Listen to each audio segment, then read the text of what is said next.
Welcome to Wall Street Confidential, which you can get first and commercial free only on Real Money TV. I'm Alex Steele, joined of course by Jim Cramer. Welcome.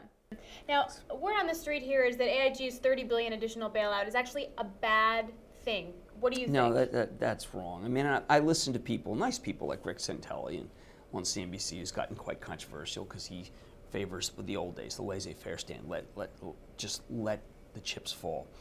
Problem with letting the chips fall is that there were many what I would regard as being almost corrupt deals where AIG provided insurance that it couldn't afford to various institutions, particularly in Europe, that wanted very much to be able to loan more and had shaky assets.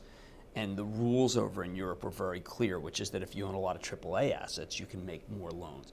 If you don't, then you can make fewer loans. They wanted very much to make more loans. So what they did was they went and borrowed, as Joe Nocera said in an excellent piece in Saturday's New York Times, that they went and borrowed AIG's AAA credit rating, which then allowed them to loan more.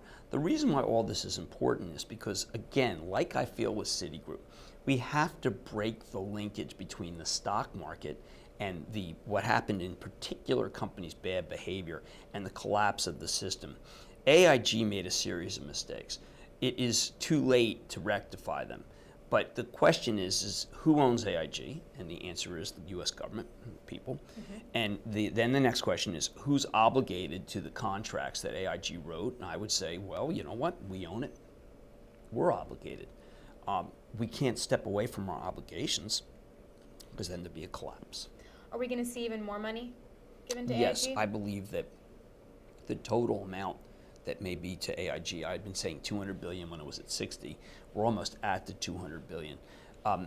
The thing that most disturbs me about this, Alex, is we know how much there is. We own the book. Right. Ed Liddy runs it. He's a well-respected figure from Allstate. I don't respect him that much. I've criticized his stewardship.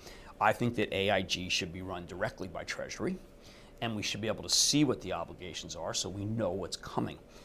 I believe that if I knew that it was $200 billion, and I did that from just looking at AIG's former financials, and particularly a December 6th analyst meeting from 2007, if I knew it, why doesn't the government? I've been puzzled this whole period. I am not a seer. I am not someone who's as sophisticated or as good an accountant as people, but much of this was visible and could occur.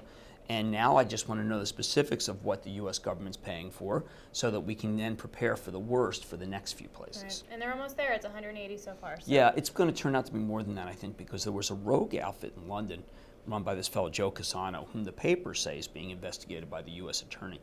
I know that I encourage that investigation because even though I know we have to make good on what could turn out to be crooked contracts, if they were crooked, someone must pay. All right. Thank you so much, Jim. Thank you.